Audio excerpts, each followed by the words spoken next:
back to our channel. The bump is free today, guys. The leggings have come down. The bump update to start the vlog. The bump is out. We were literally, I was showing James earlier how when I like sit or stand like this, it's like no stretch marks, and then I lift up my bump and it's just like they're all underneath, and I just get it. My body is literally right from the underneath just collapsing on me. Just need to stretch a little bit more here, guys. Just fill in that elastic band. And we've still got 6 weeks. Are you 34? Yeah, 34. Yeah. I just like round it up, round it down these days. Tomorrow, just when this video's going up. Yeah, 34. Yeah. Exactly. Crazy. So we've still got 6 weeks to go. Yeah. So I might, you know, have a wheelbarrow carrying the bump towards the end. I do keep getting constant questions about whether it's twins. It's not. Unless a surprise one pops out. How cool would that be? How weird would that be? We're going to surprise you guys on a YouTube video. Twins. We'll be surprised as well because it's not twins. I mean, that has actually happened to people where like they've given birth. But and we've had like 4 or 5 scans. No, exactly. I don't understand if we just have like the 12 week and the 20 week, because if it's just a coincidence that on the 20 week they're like really hidden. Yeah. But like, yeah, because they like hide apparently, or like one's like super hidden. Yeah. We had an early scan at like 9 months, and there was that little thing that they said could have been another baby trying to become. Yeah. So that's why I kind of always. So they would have had to then be triplets from the start. Well, I always wondered maybe that was an actual twin, and like it was just hiding then in the future scans. So it was just like a toe. Yeah, for a while I just thought, well, maybe that was like part of a twin that was still, and I kind of felt a bit hopeful onto that they were going to find it at each scan, but they never did. Yeah, she's just making herself a comfy home in there. Yeah. And that's all good. Anyway, today we're doing pregnancy assumptions. We are. So I've screenshotted some that I had from my story, and we're just going to go through them. You haven't seen these, so. If you hear a little bit of background noise, the decorators upstairs doing the panelling and the wallpapering in the nursery. Super exciting. Honestly, I'm so happy. I can't wait to show you guys that is in a soon vlog. Cheers. First assumption, you will poop during labour. So many poop assumptions. I loved it. Gosh, I love the poo. I love the poo. These are meant to be pregnancy assumptions, straight away birth assumptions. Yes, on a pregnancy and birth. I said pregnancy and birth. Yeah, because I thought that would give us a little mix. My bad. Great, I wasn't preparing myself for the birth ones. Well, lots of them were about poo, and I think it's just, sorry, this top is not going to stay down, so I'm just going to stop now trying to do that and just tuck it right in. I was so nervous about this the first time, like with Amber. Yeah. And I don't know why, but remember because we were planning a home birth, and we like had the sieve ready, because like you have to, because obviously for the bath. You are pushing a baby out. If there's poo there, it's gonna come out. So the thing is, lots of people do, and what I don't know, it's a very natural thing to be stressed about, a very natural thing to not want to happen in front of other people. But I think you just have to think at the end of the day, these midwives have seen everything. They are literally not bothered. They'll probably be the first one to sieve that poo right away. Well, I think they're amazing at kind of, like, because I don't know whether you did with Amber. I was just going to say, I didn't poo with Amber, and then I thought, I'm not going to tell you, are they? And then I'm going to go, you've just done a little poo. Just to let you know, that was a really big push. Most of the poo's now out. If we could start focusing on now pushing the baby out, that would be great.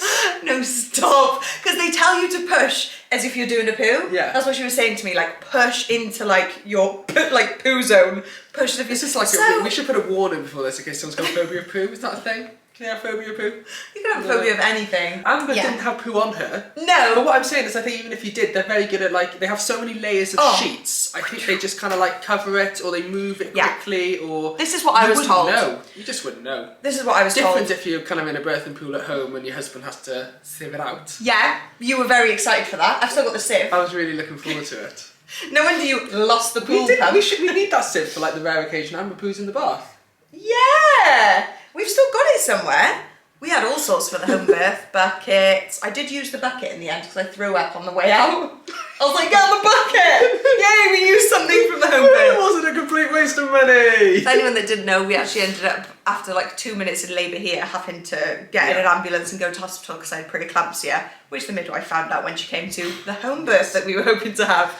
So that went well. But the good thing was, I didn't have to drive Carys, which means I didn't have to pay the extortionate prices of parking in the hospital. We got an ambulance in, it was great. So to me personally, cheap. To all taxpayers, very expensive.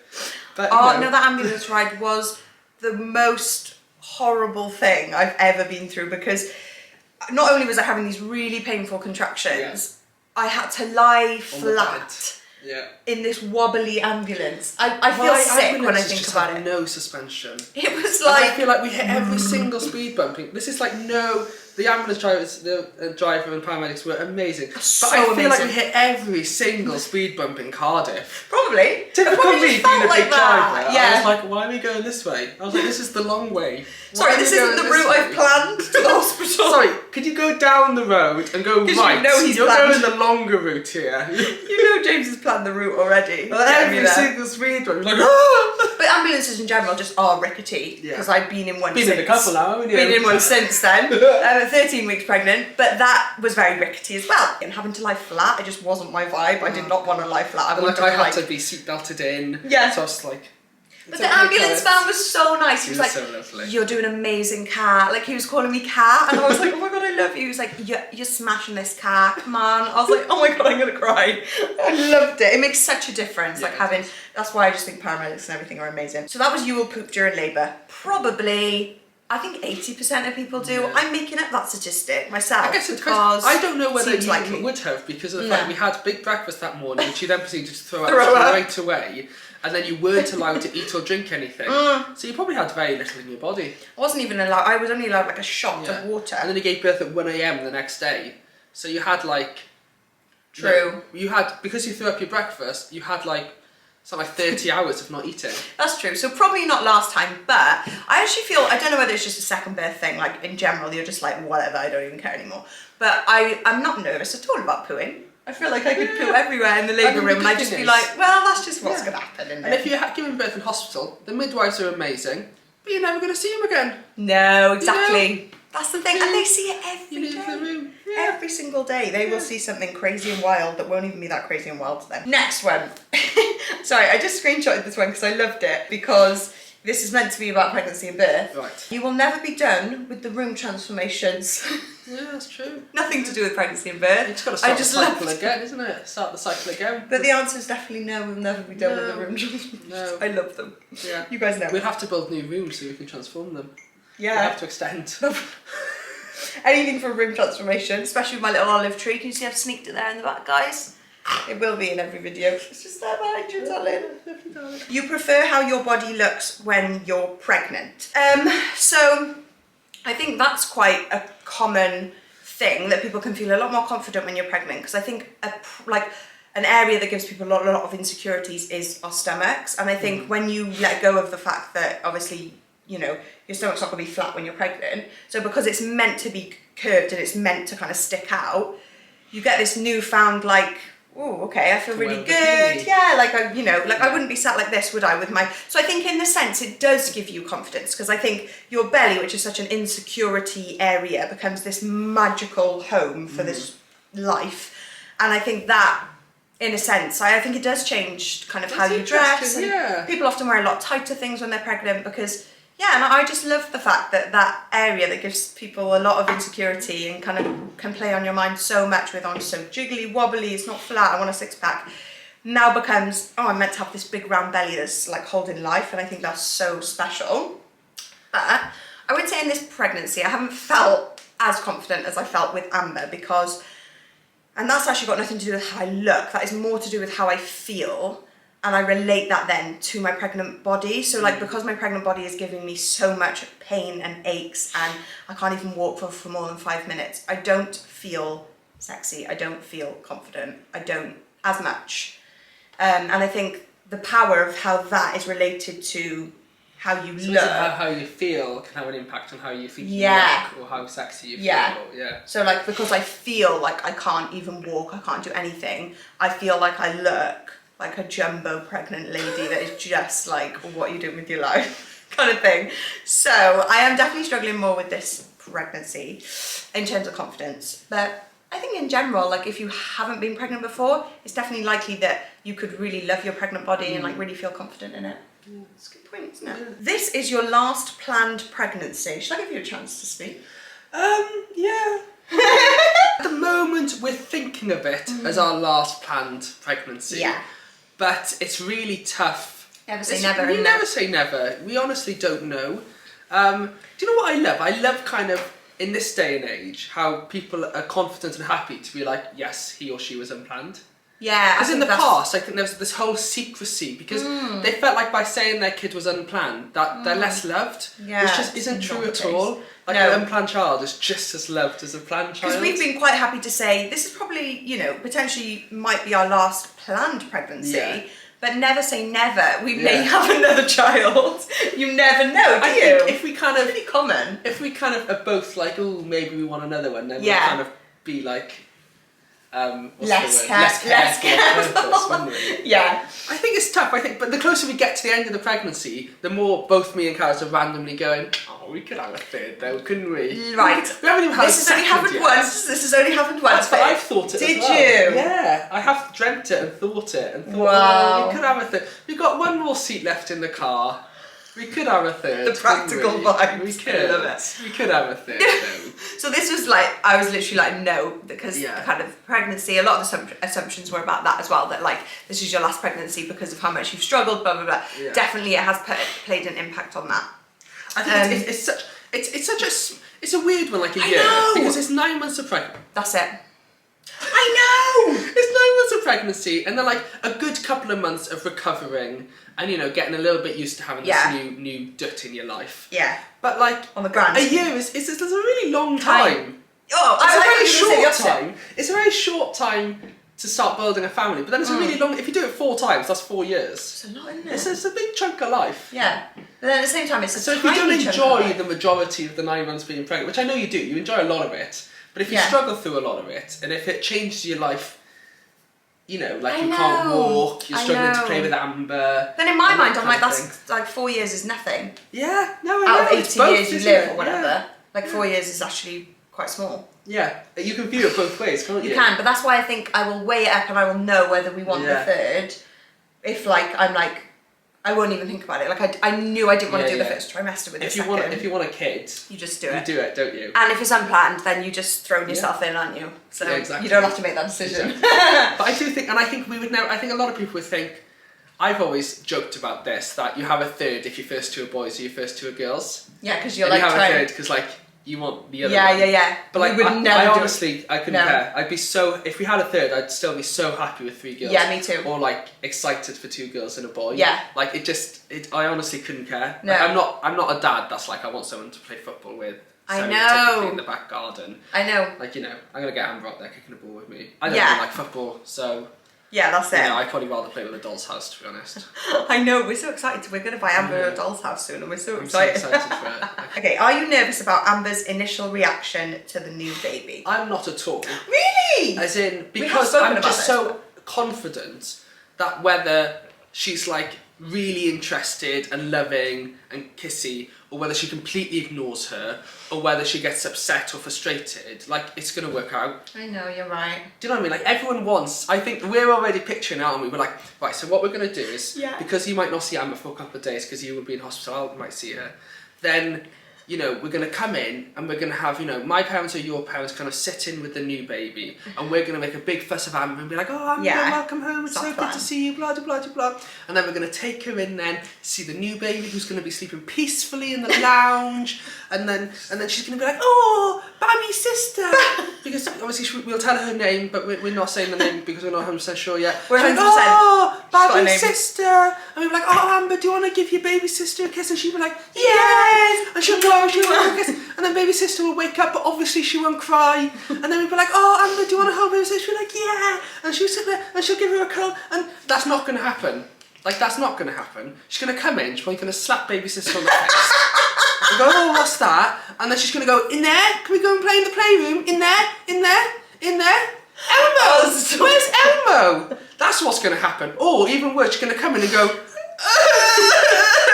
and just cry. So, you know, like, it's not going to happen. It's not going to go in our dream plan head scenario. It's going to be a complete mess. We're probably going to bring the baby home and she won't stop crying, which means that, you know, this whole plan of her sleeping peacefully in the lounge with my parents while we make a big fuss of Amber isn't going to work. So, you know, we're just going to have to see how it goes. And Amber's going to come and go, there's something crying in my house. Get it out. Can you leave now, please? It's my bedtime in an hour. And I need to play with the doll's house with Mum and Dad. Oh my God, you just summed up there probably like how my brain's been feeling the past But week. no matter what happens, it's going to work out. You're right. Yeah. It is definitely going to work out, and that should be more what's in my mindset. But I can't help but spend like hours kind of daydreaming like scenarios about how is going to be best to kind of like deal with different situations, and how I want to, you know, if I'm able to breastfeed this next baby, how I'm going to try and, you know, get that across to Amber, and, you know, whether I could get her a dolly and she could breastfeed it and we could do it together, and it's just round and round in my head. And I think I put those to rest by going, okay, right, just don't stress. I'm only being like that because I just love her so much, and I just want her to be happy, and I want her... You don't want her to suddenly feel unloved. No, oh my God, that is my worst nightmare, and I just want her to know just how special she is, and how this like little thing is going to be her sister, and they're going to have fun, and it's a good thing. I want her to think of it as a good thing, and it's just like, but you're right, like toddlers be toddlers, that is... Toddlers be toddlers, as Shakespeare once said. Toddlers be toddlers. And that is probably what's going to happen, and I need to be okay with that, and I need to be not like, oh, that's a failure, you know, not like a failure. Yeah, it's like, never going to be a failure. And you have to take each day as it comes. You will every now and Yeah. then. Like, there is going to be scenarios where, like, I'm out for whatever reason, and, you know, you're breastfeeding, or even not breastfeeding, just holding the baby, and I'm just going to want you to play with her, and you're going to be unable to play fully with her. That's what makes me so sad. And she isn't going to understand. But you take it as it comes, don't you? I know, you know? I know. And it's just trying to think of those little quirky ways that you can like make her feel involved, and like I'm really excited for like once we've done the nursery, I want to like kind of talk more about, because like we've told her the name, because she's got a name, even though James is 90%, me and Amber are 100% about the name of the baby. We're like saying the name, and she points at my belly, and then once the nursery's done, I really want to like introduce her to the nursery and kind of a bit closer to the due date talk about how the baby's going to be in there, and then hopefully like when we put her to bed in there, I don't know, it can just all be like make sense a bit more, because it's so confusing for them. They just, this thing just comes home, like how confusing is that? My mum always loves telling the story that my brother's 2.5 years older than me, and she brought me home, and my brothers were like, right, okay, here we go, and used to call me Baby James, obviously. And then I was a little bit ill as a kid, so I went back to hospital after about only 2 weeks of being home, and my brother was like, bye bye baby James, bye bye baby James. And then apparently when I went back, like a few days later when I was back from hospital, he was absolutely gutted, because he thought I was just visiting for a couple of weeks. He was fuming that he was back. Why is this baby back in my house? And you get it, I totally can sympathise with him. Oh yeah. Like, well, that's what I was saying to Carys, it's a bit like me now getting a new girlfriend and her having to share me. Am I going to be That's how Amber's going to feel. She's suddenly got this sister this thing that she has to share her mum with, and she's like, and Dad, and who you love so much. Yeah.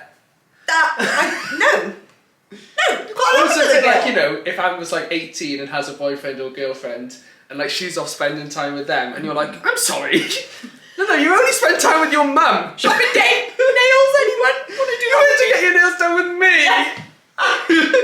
Oh, that's really sad. I don't want to think about her being that old. Gosh. Being away. That's when we'll have the accidental third. Yeah. When she's gone off with her 18, boyfriend. how old will be? When Amber's 18, We'll be 26. 26 plus 18. 35. Ooh, 45, a bit old.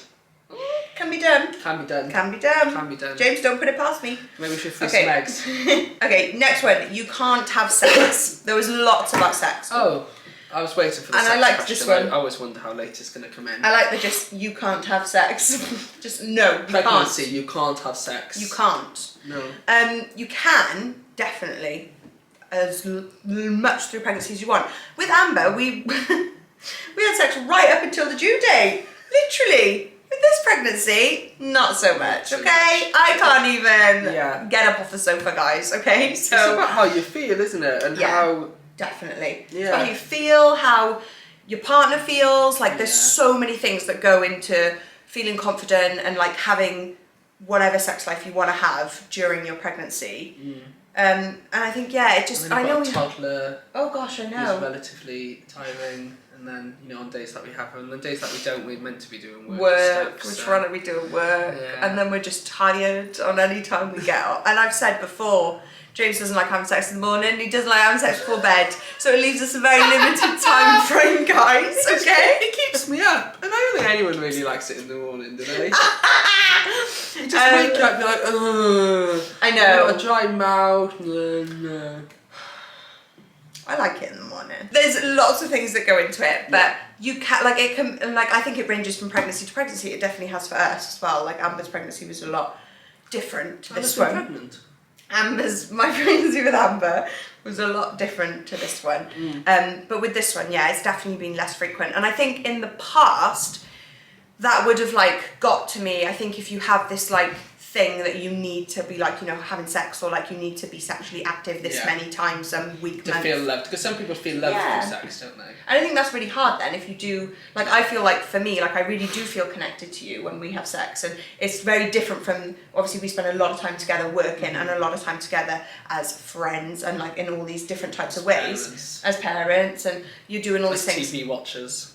And that's the majority of it. And then when you, so I feel like that time's very different for us, and I definitely connect to you through that in a different way. But I think I have over the years learnt that like, it's just a bigger picture of things. There's going to be a time where that is going to be back for us, and that is going to be a thing that we'll enjoy. But if I push myself to be like, no, I need to do it because I want to feel connected to James right now when I don't feel comfortable at all, that's just not a healthy relationship with sex within a relationship, in my opinion anyway. So yeah, I just think it's about communicating with your partner and just doing it in a way that feels right for you. Doing it like this. Yeah, is it like it? Is it? And it's the same when you've given birth as well. Yeah. Like different people take different amounts of time. There's a 6-week rule. I know that they say like you're not meant to have it before 6 weeks, but then I feel like with that rule comes the pressure of like, oh, like counting down to 6 weeks. And it's like with Amber, we definitely didn't do it like at 6 weeks. It was like 8 or it was 12. Or 12, I think. It was literally quite a 28 weeks. Like when we got pregnant with this one. What's your view on men? Because men seem to go two ways. Some men seem to love their wives being pregnant and love sex with them, and other men seem to not. I just think whatever, like we've all got different things that we like in the bedroom or whatever. I think more men struggle and like probably don't talk about it, like struggling with having having sex during pregnancy. Or do you think do you think you would struggle if I was like that, if I was like, I just don't want to have sex with you when you're pregnant, I just don't feel like I don't want to. It's so hard, isn't it? And it's nothing to do with how you look or anything. It's to do with the fact you're growing a baby in your belly. Yeah. I feel a bit weird. Yeah. Do you think that's... Because I think that's a really difficult conversation to have. It's a really difficult especially because often in pregnancy, women struggle to feel sexy and struggle to feel beautiful. Right. Again, it goes both ways. Yeah. That would be really hard for a guy to have that conversation with his wife or girlfriend. And I think people do tend to avoid...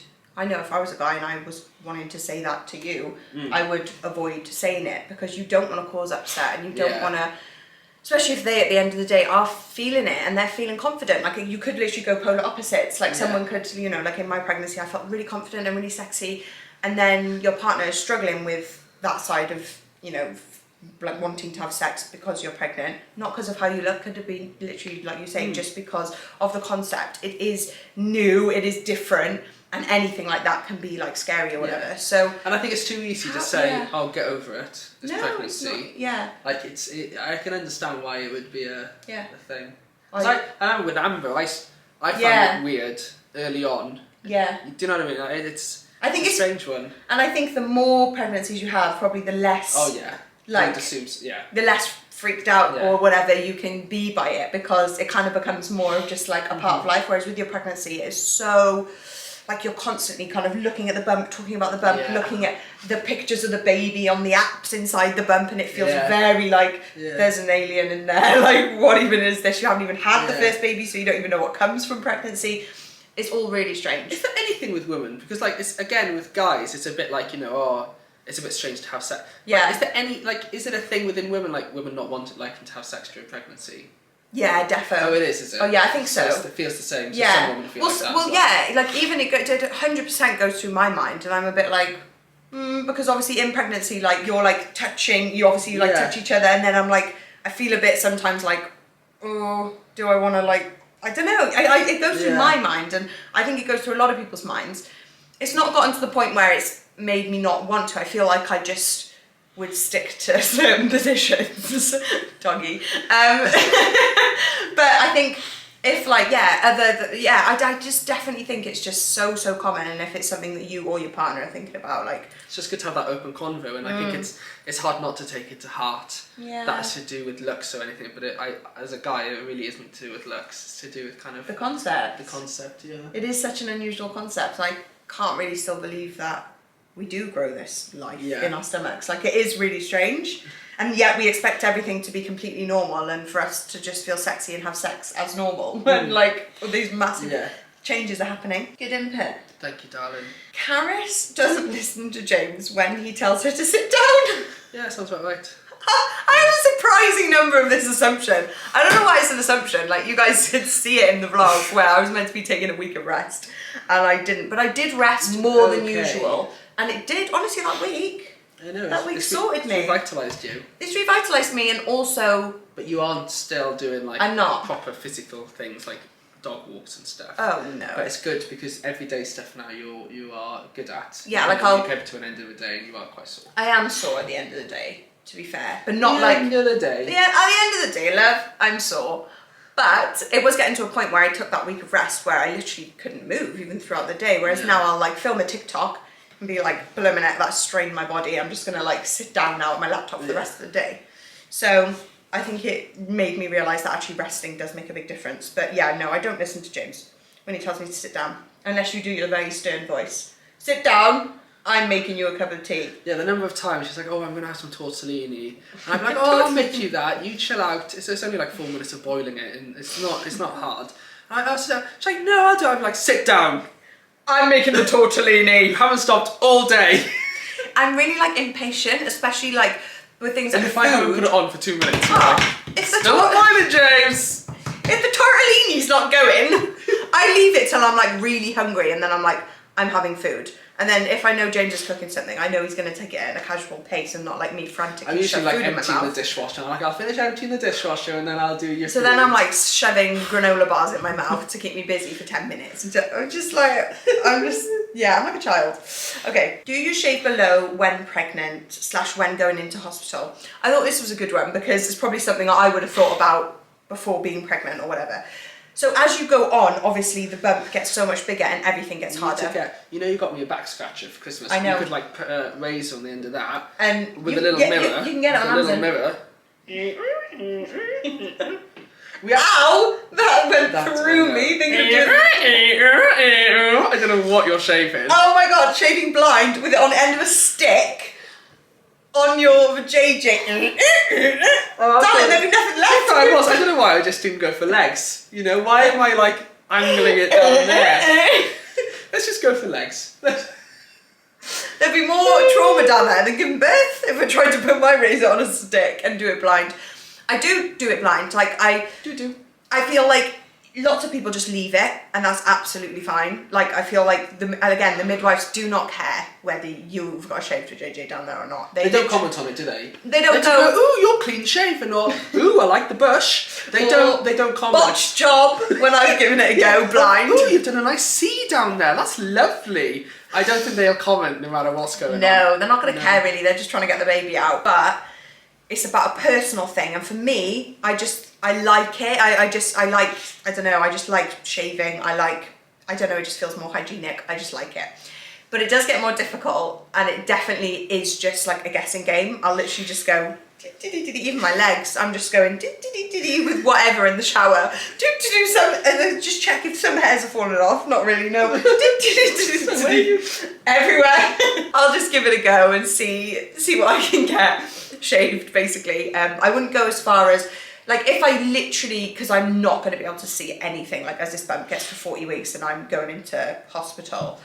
So you're not going to start having contractions and think, James, I'm not ready to go yet. I haven't shaved. Yeah, I might. Oh, okay. I might. I'm that type of person that I might give it a little go.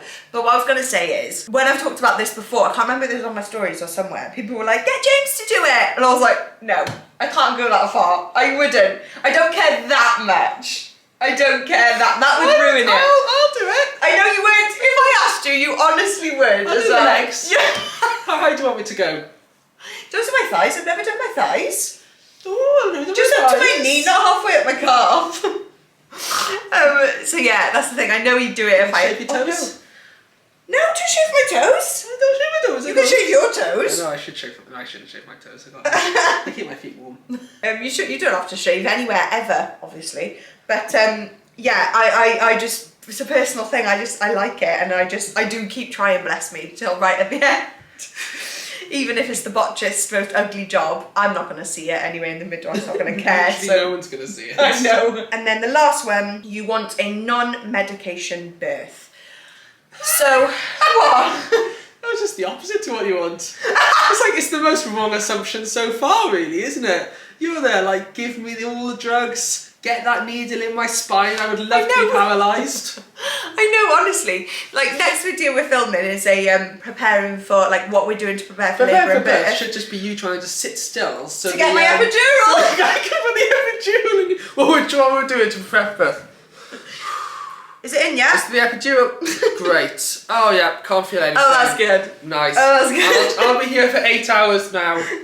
So pop a TV in front of me, please. Oh no, stop it. That's literally so funny because that is actually what goes through my head. And I can't wait to try the gas and air either. I can't wait to have the epidural again. Most peaceful 8 hours of my life that was. Just sit back and relax now. And I asked on my story the other day for helpful things for labour because like I've been looking into like a bit more like, you know, what people found helpful, and so many was just the epidural. And I was like, yeah, I'm there with you. I know, I got it. And I was glad. So look, I think I got asked that a lot because obviously with my first birth, we did the whole hypnobirthing course, which we loved. We learned so much, and I'm such a strong believer in knowledge is power. But I think I did. Crisp stuck between the sofas. Yeah, don't look, and there's Cheerios down there as well. Why is there Cheerios down there? Because sometimes me and Amber have Cheerio snacks while Yeah, we watch you're the one TV. that's making the mess for me, aren't you? Trying to put too many in your mouth at one time. It was just. Oh, definitely. And then it's ended up like down behind your bump. And you're like, no, let me tell you a story. I was on the toilet yesterday in the evening before I went up to bed, and this like little like thing dropped on the floor, and I was like, what the hell? Because it looked like a piece of poo. And I was like, did I just poo from my ear? Did I just poo from my nose or something onto the floor? So I picked it up, and I was like, no, it was a bit of the chocolate pudding we'd had. A bit of the chocolate pudding that we just had was stuck in my dressing gown. I felt so disgusted. Just from lying on the sofa watching the TV. It was like creased into like the neck of the hood. Oh my god, no, my mascara is actually going to go everywhere. So the reason that I think I got that assumption a lot was because we did a lot, yeah. we did like a lot about that with our first thing. Failed. Failure. First birth fail. We planned a home birth. I was very keen to kind of breathe your way through it. To breathe my way through it, which I am going to do with the second one. But obviously, of course, positive thinking. Plus all the drugs. Breathe her out. I think I just got. You're gonna have the epidural. You're still gonna be like a. Done a hypnobirthing. Oh, you did have to do a lot of breathing for the push-in, mind. I just don't feel like a human body needs that much oxygen. What, for the breathing? Oh, for the push-in, yeah. That was intense, even with the epidural. Like, I know. Remember, I threw up because I was pushing so hard. But even more so because you can't feel. So they monitor it. It's amazing on the epidural. They monitor it, so they know when the contractions are happening, even though you can't feel the contractions happening. So they're like, okay, here comes a contraction, and push, and you're there, like obviously trying to push like you're doing a poo. I was doing it as well. My hand was getting crushed. And then it ends, and she's like, there we go, that's the end of the contraction. Yeah, you can breathe. I threw it. Red face. Went I black poured it on you. You poured my sick on me, thank you. My vision went black and white because you're squeezing so hard, but like you can't feel anything. It's ridiculous. Anyway, so with the first one, we planned to like do all that and whatever. Like I wasn't like I want an unmedicated birth. Like I was quite happy to have the gas and air and everything, but obviously I didn't think I was like didn't want the epidural because obviously I was at home and everything. Thought I was going to be at home. Anyway. But they can bring you cans of gas and air. It's brilliant. Yeah. And they're like, if you run out, we can go and we just send someone off to get another one. And we're like, crack in. That's fantastic, that is. So, because of that, I think a lot of people are wondering how I'm feeling about this one. This one, I'm a lot more chilled with. I'm a lot more like, just whatever. My mindset is, at the end of the day, obviously, I prefer an unmedicated birth. If I can't feel anything, everything's going great, I feel in control, I'm like, woohoo, yeah. And even if like I feel, you know, I know this time, I feel a bit more mentally prepared, because I think the thing I struggled with the first time was the shock. I did believe that I potentially wasn't going to feel pain if I followed my hypnobirthing thing, which we did do down to a T, and I did still feel a lot of pain. Might be different for you, but it wasn't for me, and it really upset me, the contrast of what I thought. I was, you know, very naive to what actually happened. When in reality, I need to take all the bits I love from the hypnobirthing, know that it's also going to be really extreme and amazing, and and put them together to have this, you know, birth of, if I feel in control, things are going well, my techniques are working. Yeah, it's probably going to be the hardest thing birth's always going to be like the most amazing thing you've ever done in your life, but I'm not saying that as soon as I'm in pain, I want to have, you know, what do you call it? Medication or whatever, the epidural. As soon as I feel out of control, I will take the steps to have whatever medication that I think is necessary. I think that's do you the know thing, what I mean? because I think what the hypnobirthing is great for is it stops, it gives you more chance of not panicking. And panic because is the the worst worst thing is if you're in pain and then you feel like the pain's out of control and you start panicking. Exactly. Whereas if you can try and control the pain... It's all about control for me. Yeah. I want to feel in control, because the minute you feel out of control, that is the most horrible feeling. And then you can't breathe properly. You can't. So you're in pain and you're not catching your breath. But I feel very mixed emotions about it, and I think that's common with the second time round, because you've had a little bit of an insight into things. But you also feel like you should be a bit more relaxed, because you kind of... I don't know things. I'm also really excited to kind of feel a bit more prepared, because I wasn't really sure how quickly I was going to need like things. Like I really wanted to try the TENS machine, but we were busy. We're not going to go into it, but we were looking for the pool pump, and it was very stressful. And so I'm really keen to eliminate that stress that we had at the beginning Try of and get it all set up. Yeah, and like there won't be a pool to set up this time. There won't be anything super stressful like that. We'll have our TENS machine that we will have tried. And we're going to try and stay at home for as long as possible. Yeah, because like I said when we talked about our birth last time, the best contraction I had was just when I was, my head in James's chest, rocking back and forth. It was a horrible contraction, as they all are, but it was empowering. It was what I wanted you took strength from it. It was what I wanted my contractions to be like. Yeah. And you know, that is never going to be as simple as that. I know with every birth comes... That's the thing, we can't really write off the hypnobirth. Like we know we said, but like, you know, we were at home, we were panicking about getting the pool ready. You threw up pretty quick, which is quite natural, but you're not the best at throwing up, which then panics you. And then you were in an ambulance. I know. Like, it wasn't like I'm assuming it's going to shock anyone, the first few proper contractions. Yeah. But then whether you could then, you know, get into a routine of kind of feeling comfort and breathing through them. Like maybe this time we will get into more of a routine, and maybe we'll be able to stay home for a long time. That's what I'm hoping. And go in kind of once we're quite confident to kind of 8 centimetres or whatever. 8? When I didn't think they allowed you in until you were 4. They allow you in after 4. 8? Oh my lord. Well, that was a long break. That was the long break. We popped down to Sainsbury's and did a quick shop. Because the camera ran out of battery. Yeah. When does it not?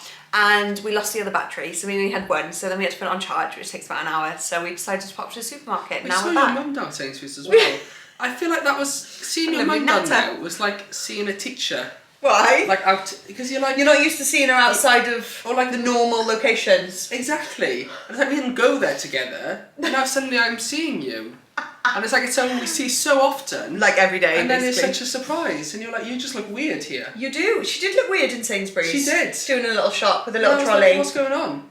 You're so right. It's like when you see a teacher outside of school, you're like, oh, what are you doing? You're living a life that we're not I part don't know. of. Exactly. Anyway, we're back. So we were talking about non-medicated births. I think we talked enough about it already. We've gone round in circles. James is right. We do not want to scare anyone. The last thing I would ever want to do is put anyone off birth, because even despite the fact that the last birth that I had, my only birth, went complete opposite to what we thought. It was so positive. I know we said that in our initial, recap when we talked about the birth straight afterwards. It was the most amazing experience, and you want to get both sides when you're online. You want to be realistic. You want to talk about the real things that scare you and the real things that are real life and that other people feel.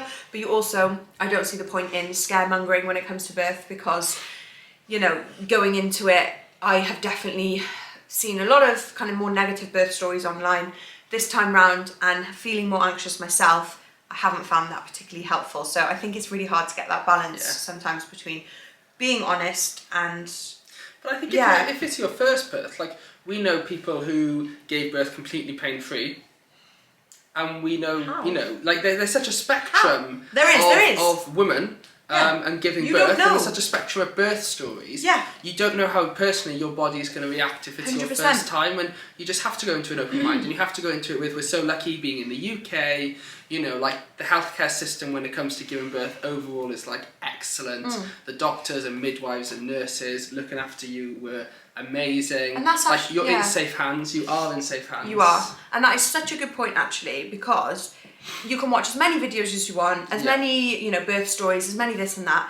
And at the end of the day, it really does not matter what you choose to do. Like James said, we will all experience birth in a completely unique way. It is not going to be the same. So it doesn't matter if you want to go straight in, get your epidural as soon as you can. It doesn't matter if you want to fight through the pain and get no medication. It is literally completely up to you. And nothing's a failure. Nothing. Like, you should never feel like a failure of a woman or a mum if you're, like, smashing the epidural instantly. Like, it doesn't make you any more, mum awesomeness. No. Whether you kind of have an epidural or you kind of fight through it. Like, it's just your birth story. It's your birth story. And and I think it's good to be knowledgeable. So, like, I think we both would say, do courses. Listen to other people's stories and get the knowledge. Kind of other people's birth. Get knowledge and think about what ideally you'd like. Because I think what's good is, like, when the midwives or the doctors say things to us, we kind of don't feel shocked. Like, where's this come from? This has come from nowhere. Like, what is an epidural? Like, we knew about it, and in that moment we could calmly be like, make a decision. Okay, they're recommending this. Are we happy that they're recommending this? Yes. Or actually, let's challenge what. And we did when the doctor suggested epidural. We did. I said things. I wasn't. I said things like, "Oh, what would happen if we didn't do it? Or could we wait kind of half an hour to see if the blood pressure comes down?" And we had, like, a quick dialogue. They said no. I didn't say no, and they would never force you to do anything. They were so nice, actually. But, like, and they explained it calmly and nicely, and you did listen in. I did. Like, I wasn't, like, Carys wasn't screaming in pain, and I was like, "Hang on, Carys, I'm withholding." Like, it was during a you learn that on the course moment. To, like, the birth partner, like, if they know the knowledge, they can take control of it. If you're, like, having a contraction or whatever, you can kind of take in the knowledge and question things. Because also, I'm not the best person at, questioning people or thinking about what I want. I'm not always the best at that, whereas you are quite good at kind of thinking like that. So, that's a really good point to make. Knowledge is 100% the best thing that you can have, and then you can make your informed decisions, whatever that may be. Nothing shocks you. Yeah. And that, like, you feel better, them saying, we recommend the epidural, and you kind of questioning it, being like, why, what about this? And then them just having a little bit more explanation why they recommended it. And then you're like, oh, I'm confident, I'm comfortable. Yes, I get it, rather than feeling completely out of control. We've done enough assumptions there to keep you guys waiting long enough. We've done enough. I think we did 4 assumptions, but talked for about an hour. 3 million hours. We should do a quick fire one day. We just won't be able to do it, James. I think we've tried to do that before and it just doesn't happen. I listen to podcasts where they get answers questions. Like, I listen to This Is The Rest Is Politics, stuff like that. And, like, they answer it so quickly, and I'm like, how can you answer a question that quickly? Like, such a serious question, you've answered it in about 30 seconds. Don't you need to jump back and forth, clear everything up, make sure people aren't going to, comment and say that you're doing something wrong? Tidy up the corners? That's what it's like being online. I feel like we feel sometimes the need to kind of, like, cover every basis. Like that. Other people clearly don't. No one else You should probably just do a quick fire. I know. Just ignore. Are you scared about birth? Yes. You should be terrified too. Next question. Bye, love you. Bye, have a good one. Don't just pretend so you flick the camera again. Ooh. Bye.